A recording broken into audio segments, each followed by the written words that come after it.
인생의 풍랑이 닥쳐오면 내 믿음이 어떤 수준인지 확연하게 드러납니다. 우리 인생에 당하는 모든 풍랑을 어떻게 대할 것인가 말씀을 통해 함께 은혜를 나누겠습니다. 첫 번째로 생각할 것은 어떤 상황에서도 풍랑은 일어난다 하는 것입니다. 많은 성도들이 풍랑을 만나면서 영적 침체에 빠지는 것은 두 가지 잘못된 신앙의 오해 때문입니다. 하나는 내가 예수 잘 믿는데 풍랑은 있을 수 없어 라는 것이죠. 예수께서 즉시 제자들을 재촉하사 자기가 무리를 보내는 동안에 배를 타고 앞서 건너편으로 가게 하시고 자기 마음대로 의지대로 간 게 아니라 가라 그래서 갔는데 왜 풍랑이 일어납니까? 또 하나는 더구나 예수님이 함께 배에 계시는데도 풍랑이 일어난 사건입니다. 하루는 제자들과 함께 배에 오르사 같이 배에 타셨고 같이 가자 하는 방향대로 가셨습니다. 순종했습니다. 그런데도 풍랑을 만났다는 것입니다. 이 풍랑에 대한 오해 두 번째는요, 모든 풍랑은 죄 때문이다라는 오해입니다.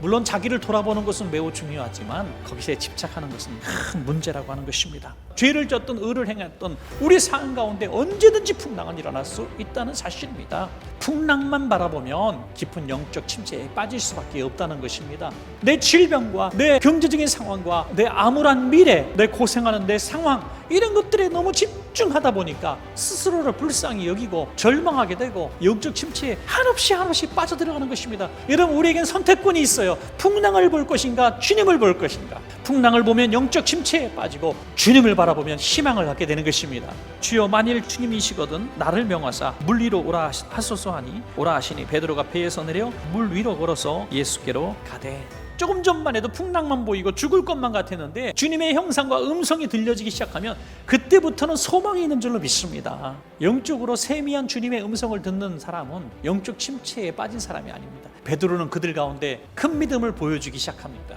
베드로가 바다 위로 걸었다는 것입니다. 여러분, 놀랍지 않습니까?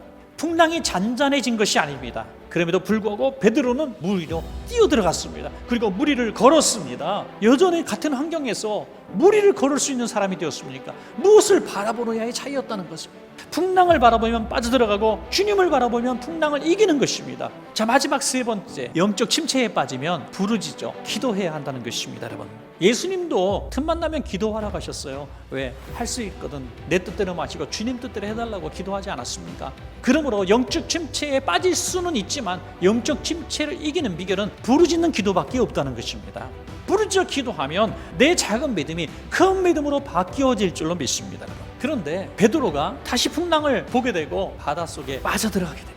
주여 나를 구원하소서라고 기도했어요. 이렇게 기도할 수 있었던 이유는 뭡니까? 주님이 지금 눈앞에 계셨기 때문이죠. 여러분, 구원이라고 하는 게 뭡니까? 우리를 주님의 자리로 이끌어 달라는 것 아니겠습니까? 내 믿음, 내 힘, 내 권능으로는 벗어날 수 없으니 주님께서 나를 도와주십시오. 주여 주여 우리가 죽겠나이다. 신음이고 한탄이고 한숨입니다. 그러나 그것도 주님은 기도로 들으셨다는 거죠. 예수께서 잠을 깨사 바람과 물결을 꾸짖으시니 이에 그쳐 잔잔하여지더라. 우리를 구원하시기 위해서 이 자리에 오고 계신 능력 많으신 예수님을 바라보십시오. 그것이 큰 믿음입니다. 그래서 주님과 함께 승리하시는 여러분 되시기를 주의 이름으로 축원합니다.